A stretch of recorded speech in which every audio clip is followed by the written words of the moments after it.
fork because it have the down finger and the upper finger that plant and fork. That those fingers enable it to pick even a nut on the ground. It is a fork.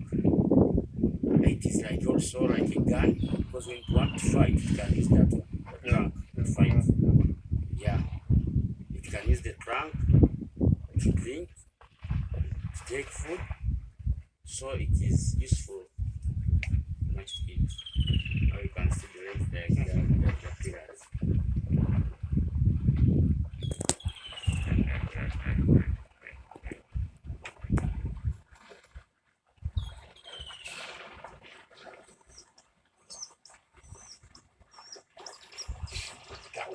Now the best enemy to the elephant is man.